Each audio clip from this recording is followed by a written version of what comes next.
ನಾನು ಉತ್ತರ ಕೊಡುವಾಗ ಜವಾಬ್ದಾರಿಯಿಂದ ಉತ್ತರ ಕೊಟ್ಟಿದ್ದೇನೆ. ಅನೇಕ ವಿಷಯಗಳನ್ನು ಮಾನ್ಯ ಸದಸ್ಯರುಗಳು ನಿರೀಕ್ಷೆ ಮಾಡಿದ್ರು ನಿಜ. ಆದರೆ ತನಿಖೆ ನಡೆಯುವಾಗ ಒಂದು ಸಂಸ್ಥೆಗೆ ನಾವು ಪ್ರಾಮಾಣಿಕವಾಗಿ ತನಿಖೆ ಮಾಡಬೇಕು, ಮಂಜುನಾಥ್ ಸತ್ಯವನ್ನು ಹೊರತರಬೇಕು ಅಂತೇಳಿ ನಾವು ಏನು ಮಾಡ್ತಿದ್ದಲ್ಲಿ ಅವರಿಗೆ ಹೇಳಿರುವಾಗ ಅನೇಕ ವಿಷಯಗಳನ್ನು ನಾವು ಸಾರ್ವಜನಿಕವಾಗಿ ಚರ್ಚೆ ಮಾಡೋದಾಗಲಿ ಅಥವಾ ಸಾರ್ವಜನಿಕರಿಗೆ ತಿಳಿಸೋದಾಗಲಿ ಮಾಡೋದಕ್ಕೆ ಸಾಧ್ಯ ಆಗೋದಿಲ್ಲ. ಹಾಗಾಗಿ ಭಾಳ ಎಚ್ಚರಿಕೆಯಿಂದ ನಾನು ಉತ್ತರವನ್ನು ಕೊಟ್ಟಿದ್ದೇನೆ. ಮಾನ್ಯ ಸದಸ್ಯರುಗಳಿಗೆ ಅನಿಸಿರ್ಬೋದು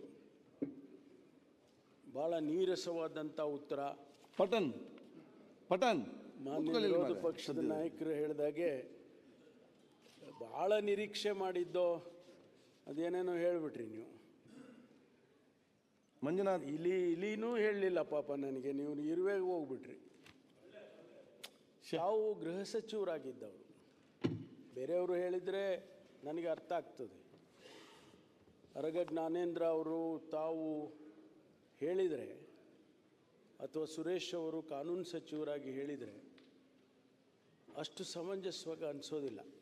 ಯಾಕೆಂದರೆ ನಿಮಗೆ ಆಂತರಿಕವಾದಂಥ ಆಡಳಿತದಲ್ಲಿ ಆಂತರಿಕವಾದಂಥ ನಿಯಮಗಳ ಬಗ್ಗೆ, ಆಡಳಿತದಲ್ಲಿ ಲಕ್ಷ್ಮಣ ರೇಖೆಯ ಬಗ್ಗೆ ಅರಿವಿದೆ ಅಂತ ಹೇಳಿ ನಾನು ಭಾವಿಸ್ಕೊಳ್ತೀನಿ. ಗೌಪ್ಯತೆ ಬಗ್ಗೆ ಕೂಡ ತಾವು ಹೇಳಿದಾಗೆ ನಾವು ಪ್ರಮಾಣವನ್ನು ಸ್ವೀಕಾರ ಮಾಡಿರ್ತೇವೆ. ಆ ಸಂದರ್ಭದಲ್ಲಿ ನಾವು ಯಾರಿಗೂ ಕೂಡ ಇಂಥ ಸರ್ಕಾರದ ಗೌಪ್ಯತೆಯನ್ನು ಕಾಪಾಡ್ಕೊಳ್ತೀವಿ ಅಂತ ಹೇಳಿ ಕೂಡ ನಾವು ಪ್ರಮಾಣ ತಗೊಳ್ತೀವಿ. ನಿಜ, ಜನ ಅಪೇಕ್ಷೆ ಪಡ್ತಾರೆ, ಏನೇನೋ ಅಪೇಕ್ಷೆ ಪಡ್ತಾರೆ. ತಾವು ಕೂಡ ಏನೇನೋ ಅಪೇಕ್ಷೆ ಪಡ್ತೀರಿ. ಚನ್ನಬಸಪ್ಪನವರು ಅವರು ನಿರೀಕ್ಷೆ ಮಾಡಿದ್ದೆ, ನನಗೆ ಹುಸಿ ಆಗಿದೆ. ನೀವು ನಿರೀಕ್ಷೆ ಮಾಡಿದ್ದಕ್ಕೆ ನಾನು ಉತ್ತರ ಕೊಡೋಕ್ಕೆ ಬರೋದಿಲ್ಲ. ನಾನು ಒಂದು ತಮ್ಮ ಭಾವನೆಗಳನ್ನು ತುಂಬ ಚೆನ್ನಾಗಿ ಅರ್ಥ ಮಾಡಿಕೊಂಡೆ. ಚರ್ಚೆ ಆಗಿತ್ತು, ಉತ್ತರ ಕೊಟ್ಟಿದ್ದೇನೆ. ಮತ್ತು ಅಧ್ಯಕ್ಷರು ಎಷ್ಟು ಲಿಬರಲ್ ಆಗಿದ್ದಾರೆ ಅಂದರೆ ಸುಮಾರು 13 ಜನರಿಗೆ ತಾವು ಮಾತನಾಡೋದಕ್ಕೆ ಅವಕಾಶ ಮಾಡಿಕೊಟ್ಟಿದ್ದೀರಿ. ಹೋಮ್ ಮಿನಿಸ್ಟ್ರಿಗೆ ಕೊಟ್ಟಷ್ಟು ಟೈಮನ್ನು ಹೆಚ್ಚು ಕೊಟ್ಟಿದ್ದೀರಿ. ಭಾಳ ಸಂತೋಷ. ಯಾಕೆಂದರೆ ಅವರೆಲ್ಲರೂ ಕೂಡ ಅವರವ್ರ ಭಾವನೆಗಳನ್ನು ಹೇಳಬೇಕು ಅಂತೇಳಿ ತಾವು ಅವಕಾಶ ಮಾಡಿಕೊಟ್ಟಿದ್ದೀರಿ. ನಮಗೂ ಕೂಡ ಅವರ ಭಾವನೆಗಳ ಅರ್ಥ ಆಗಿದೆ. ನಾನು ಒಂದು ವಿನಂತಿಯನ್ನು ಮಾನ್ಯ ಸದಸ್ಯರುಗಳಿಗೆ ಮಾಡಿಕೊಳ್ತಕ್ಕಂಥದ್ದು ಏನಂದರೆ, SIT ಮಾಡಿದ್ದೀವಿ, ತಾವು ಸ್ವಾಗತ ಮಾಡಿದ್ದೀರಿ. ಅದರಲ್ಲಿ ಏನಾದರೂ ನ್ಯೂನತೆಗಳಿದ್ದರೆ ಸರಿಪಡಿಸೋಣ. ಆದರೆ SIT ತನಿಖೆ ಮುಗಿಯುವವರೆಗೂ ತಾವು ಹೇಳಿಕೆಗಳನ್ನು ನಮ್ಮ ಕಡೆಯಿಂದನೂ ಇರ್ಬೋದು, ತಮ್ಮ ಕಡೆಯಿಂದನೂ ಇರ್ಬೋದು, ಸ್ವಲ್ಪ ಮಟ್ಟಿಗೆ ನಿಲ್ಲಿಸಿದರೆ SIT ಅವರಿಗೆ ಸಹಾಯ ಆಗ್ತದೆ.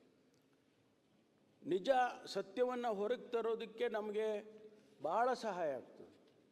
ಅದಕ್ಕಾಗಿ ನಾನು ಸದಸ್ಯರುಗಳು ವಿನಂತಿ ಮಾಡಿಕೊಳ್ಳೋದೇನು ಅಂತ ಹೇಳಿದರೆ, ಸ್ವಲ್ಪ ತಾವು SIT ತನಿಖೆ, ವಿಶ್ವನಾಥ್ ಹೇಳಿದ್ರು 3 ತಿಂಗಳು ಅಂತ ನಾನು ಹೇಳಿಲ್ಲ. 3 ತಿಂಗಳು ಅಂದರೆ ಆವರೆಗೂ ಆಗ್ಬೋದು ಅಂತ, 15 ದಿನದಲ್ಲೇ ಆಗ್ಬೋದು, 20 ದಿವಸದಲ್ಲಿ ಆಗ್ಬೋದು, 1 ತಿಂಗಳಲ್ಲಿ ಆಗ್ಬೋದು.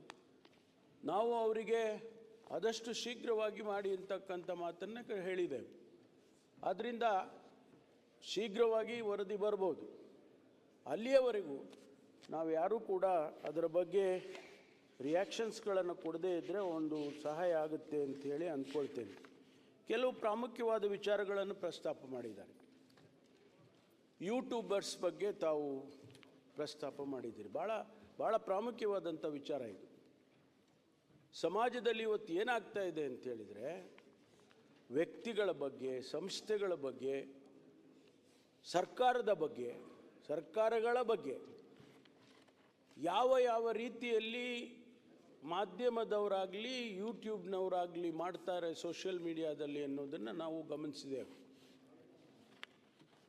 ಎಲ್ಲೋ ಒಂದು ಕಡೆ ಇದಕ್ಕೆ ಕಡಿವಾಣ ಹಾಕ್ತೇ ಹೋದರೆ ಸಮಾಜದ ಸ್ವಾಸ್ಥ್ಯವನ್ನು ಹಾಳು ಮಾಡೋದಕ್ಕೆ ಸಾಧ್ಯ ಆಗ್ತದೆ ಇದರಿಂದ ಅನ್ನೋದು ತಮ್ಮೆಲ್ಲರಿಗೂ ನಮ್ಮೆಲ್ಲರಿಗೂ ಕೂಡ ಸರ್ಕಾರದಲ್ಲಿ ಕೂಡ ಅರ್ಥ ಆಗಿದೆ. ಏನೆಲ್ಲ ಕಳೆದ ಈ ತನಿಖೆ ಪ್ರಾರಂಭ ಆದಾಗಿಂದ ಏನೆಲ್ಲ ಬಂದಿದೆ ಅನ್ನೋದನ್ನು ಗಮನಿಸಿದ್ದೀವಿ. ತಾವು ಗಮನಿಸಿದ್ದೀರಿ, ನಾವು ಕೂಡ ಗಮನಿಸಿದ್ದೀವಿ. ಇನ್ನು ಮುಂದೆ ನಾನು ಸದನದ ಮೂಲಕ ನಮ್ಮ ಮಾಧ್ಯಮ ಸ್ನೇಹಿತರು, ಸೋಷಿಯಲ್ ಮೀಡಿಯಾ ಸ್ನೇಹಿತರಿಗೆ ಹೇಳೋದು, ವಿನಂತಿ ಮಾಡಿಕೊಳ್ಳೋದು, ಇಲ್ಲಿಗಾದರೂ ನಿಲ್ಲಿಸಿ, ಪ್ಲೀಸ್ ಸ್ಟಾಪ್ ಇಟ್. ಇನ್ನು ಮುಂದೆ ನೀವು ಇದನ್ನೇ ಮುಂದುವರಿಸಿದರೆ ಖಂಡಿತವಾಗಿ ಸರ್ಕಾರ ಇದರ ಬಗ್ಗೆ ತಮ್ಮ ಬಗ್ಗೆ ಕ್ರಮಗಳನ್ನು ತಗೋಬೇಕಾಗ್ತದೆ ಅನ್ನೋ ಮಾತನ್ನು ಹೇಳ್ತೇನೆ. ಅಲ್ಲಿ ಜಗಳ ಆಯಿತು, ಇಬ್ಬರು ಯೂಟ್ಯೂಬರ್ ಟೀಮ್ಗಳಿಗೆ ಜಗಳ ಆಯಿತು. ಸುನೀಲ್ ಅವರೇ, ತಮ್ಗೆ ಗೊತ್ತಿದೆ, ಹೊಡೆದಾಡ್ಕೊಂಡ್ರು. ಅವ್ರ ಮೇಲೆ ಕೇಸ್ ಮಾಡಿ, ಅವ್ರನ್ನ ಅರೆಸ್ಟ್ ಮಾಡಿ, ಮತ್ತು ಅವ್ರ ಮೇಲೆ FIRಗಳೆಲ್ಲ ಮಾಡಿರ್ತಕ್ಕಂಥದ್ದು ಈ SIT ನಮ್ಮ ಸ್ಥಳೀಯ ಪೊಲೀಸ್ನಿಂದ ಮಾಡಿದ್ದಾರೆ. ಆದರೆ ಯಾವ ಕೆಲಸ ತಾವು ಮಾಡ್ತಾ ಇದ್ದೀರಿ? ಜನರ ಭಾವನೆಗಳನ್ನು ಕೆರಳಿಸುವಂಥ ಪೋಸ್ಟಿಂಗ್ಸನ್ನು ನೀವು ಮಾಡಿದರೆ, ಒಂದೇ ಒಂದು ಪೋಸ್ಟಿಂಗ್ ಮಾಡಿದ್ದು ಅದರಿಂದ ಲಕ್ಷಾಂತರ ಜನರ ಭಾವನೆಗಳಿಗೆ ಧಕ್ಕೆ ಆಗೋದಿಲ್ವಾ? ನಾನು ಕಾಲೇಜಿನಲ್ಲಿ ಇರ್ತಕ್ಕಂಥ ಸಂದರ್ಭದಲ್ಲಿ ಒಂದು ಪತ್ರಿಕೆಯಲ್ಲಿ ಒಂದು ಲೇಖನ ಬರುತ್ತೆ. ನಾನು ಡೀಟೇಲ್ಸು ಹೆಸರು ಏನು ಹೇಳೋದಿಲ್ಲ. ಆ ಲೇಖನ ಬಂದಾಗ ಮಾರನೇ ಬೆಳಿಗ್ಗೆ MG ರೋಡಲ್ಲಿ ಇರ್ತಕ್ಕಂಥ ಪತ್ರಿಕಾ ಕಚೇರಿ ಏನಿದೆ ಅದನ್ನು ಸುಟ್ಟು ಹಾಕ್ತಾರೆ. ಕೇವಲ ಒಂದೇ ಒಂದು ಲೇಖನ, ಒಂದು ಪ್ಯಾರಾಗ್ರಾಫ್ ಇತ್ತೋ ಏನೋ ಗೊತ್ತಿಲ್ಲ. ಅದು ಅಂದರೆ ಒಂದು ಲೇಖನ ಅಥವಾ ನೀವು ತೋರಿಸ್ತಕ್ಕಂಥ ಒಂದು ಚಿತ್ರಣ ಸಮಾಜದಲ್ಲಿ ಏನು ಮಾಡ್ಬೋದು ಅನ್ನೋದಕ್ಕೆ ಅದು ನಿದರ್ಶನ. ಹಾಗಾಗಿ ನೀವು ಮಾಡ್ತಕ್ಕಂಥ ಪೋಸ್ಟಿಂಗ್ಸ್ ಏನಿದೆ ಅವುಗಳನ್ನು ನೀವೇ ನಿಯಂತ್ರಣ ಮಾಡಿಕೊಂಡ್ರೆ ಭಾಳ ಸೂಕ್ತ. ಇಲ್ಲದೇ ಇದ್ದರೆ ಸರ್ಕಾರ ನಿಮ್ಮನ್ನು ನಿಯಂತ್ರಣ ಮಾಡುತ್ತೆ. ಈಗಾಗಲೇ ನಾವು ಫೇಕ್ ನ್ಯೂಸಿಗೆ ಕಾನೂನು ತರಬೇಕು ಅಂತ ಮಾಡಿದ್ದೇವೆ. ಫೇಕ್ ನ್ಯೂಸ್ ಕಾನೂನನ್ನು ತರಬೇಕು ಅಂಥೇಳಿ ಬಹುಶಃ ಈ ಸದನದಲ್ಲಿ ತರಬೇಕಾಗಿತ್ತು. ಮುಂದಿನ ಅಧಿವೇಶನದಲ್ಲಿ ಖಂಡಿತವಾಗಿ ತರ್ತೇವೆ ಅಂತಕ್ಕಂಥದ್ದನ್ನು ಈ ಸಂದರ್ಭದಲ್ಲಿ ಹೇಳೋದಕ್ಕೆ ಬಯಸ್ತೇನೆ. ಭಾಳಷ್ಟು ಪ್ರಶ್ನೆಗಳನ್ನು ತಾವು ಕೇಳಿದ್ದೀವಿ, ಕೆಲವೆಲ್ಲ ರಿಪಿಟೇಷನ್ಸ್ ಆಗಿದೆ, ನಾನು ಹೇಳೋದಕ್ಕೆ ಹೋಗೋದಿಲ್ಲ. ಇದೆಲ್ಲದಕ್ಕೂ ಉತ್ತರ ಎಲ್ಲಿಂದ ಸಿಗುತ್ತೆ? ಇದೆಲ್ಲದಕ್ಕೂ ಉತ್ತರ ಸಿಕ್ಕೋದು ತನಿಖೆ ಆದಮೇಲೆ ಸಿಗುತ್ತೆ ವಿನಃ ತನಿಖೆಗೆ ಮುಂಚೆ ನಾನಾಗಲಿ ಮತ್ತು ಯಾರೇ ಆಗಲಿ, ಮುಖ್ಯಮಂತ್ರಿಗಳೇ ಆಗಲಿ ಉತ್ತರ ಕೊಡೋದಕ್ಕೆ ಸಾಧ್ಯ ಇಲ್ಲ. ಹಾಗಾಗಿ ಅನೇಕ ಪ್ರಶ್ನೆಗಳನ್ನು ನಾನು ಇವತ್ತು ಉತ್ತರ ಕೊಡೋದಕ್ಕೂ ಸಾಧ್ಯ ಆಗೋದಿಲ್ಲ. ಆದರೆ ತಮ್ಮ ಸಲಹೆ ಇದೆ. ವಿಶ್ವನಾಥ್ ಹೇಳಿದರು, ಟೆಕ್ನಾಲಜಿ ಯೂಸ್ ಮಾಡಿ, ನೀವು ಬೇಗ ತನಿಖೆಯನ್ನು ಮಾಡೋದಕ್ಕೆ ಟೆಕ್ನಾಲಜಿ ಯೂಸ್ ಮಾಡಿ. ಜನ ಕಾಯೋದು ಬೇಡ, ಖಂಡಿತವಾಗಿ ಜನ ಭಕ್ತಾದಿಗಳು ಕಾಯೋದು ಬೇಡ, ನಾವು ಕೂಡ ಕಾಯೋದು ಬೇಡ ಅಂತಕ್ಕಂಥ ಮಾತನ್ನು ತಾವು ಹೇಳಿದಿರಿ. BJP ರಾಜಕೀಯ ಮಾಡೋದಿಲ್ಲ ಅಂತ ಹೇಳಿದಿರಿ. ನಾನು ಅದನ್ನು ಸ್ವಾಗತ ಮಾಡ್ತೇನೆ. ಆದರೆ ನೀವು ಅದನ್ನು ಉಳಿಸ್ಕೊಳ್ಬೇಕು. ನನ್ನ ವಿನಂತಿ ಅಷ್ಟೇ. ಯಾಕೆಂದರೆ ಎಲ್ಲದರಲ್ಲೂ ನಾವು ರಾಜಕಾರಣ ಮಾಡೋಕ್ಕೆ ಹೋದರೆ, ಎಲ್ಲೋದ್ರಲ್ಲೂ ಧರ್ಮ ತರೋದಕ್ಕೆ ಹೋದರೆ, ಕಾನೂನಿದೆ ದೇಶದಲ್ಲಿ.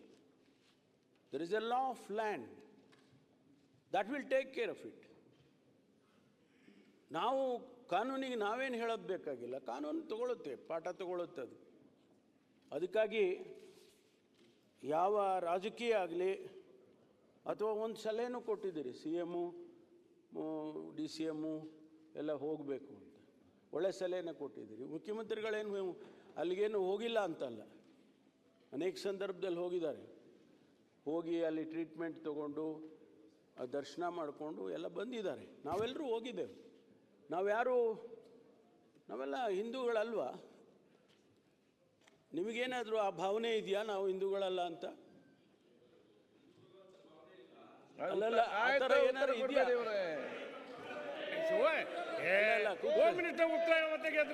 ಅಲ್ಲಪ್ಪ, ಕೇಳ್ರಿ ಸುರೇಶ್ ಗೌಡ, ಕೂತ್ಕೊಳ್ಳಿ. ಸರ್, ಮುಖ್ಯಮಂತ್ರಿ ಹೋಗ್ಯಾರತ್ತ, ಮುಖ್ಯಮಂತ್ರಿ ಹೇಗ್ಯಾರ, ಮಂಜುನಾಥ್ ಆಶೀರ್ವಾದ ಆಗೈತೆ. ನೀವು ಹೇಳಿದ್ದು ನಾನು ಸ್ವಾಗತ. ನಾವು ಹಿಂದೂಗಳು ಭಾವನೆ, ಹೌದಪ್ಪ, ನಾವು ಹಿಂದೂಗಳೇ. ನಾವು ನನ್ನ ಹೆಸರೇನಿಟ್ಟಿದ್ದಾರೆ ಹೇಳಿ? ಅಲ್ಲ, ಹೆಸರಿಗೆ ತಕ್ಕಂತೆ ಇಲ್ಲ ಅಂತ ಪ್ರಶ್ನೆ ಅಷ್ಟೇ.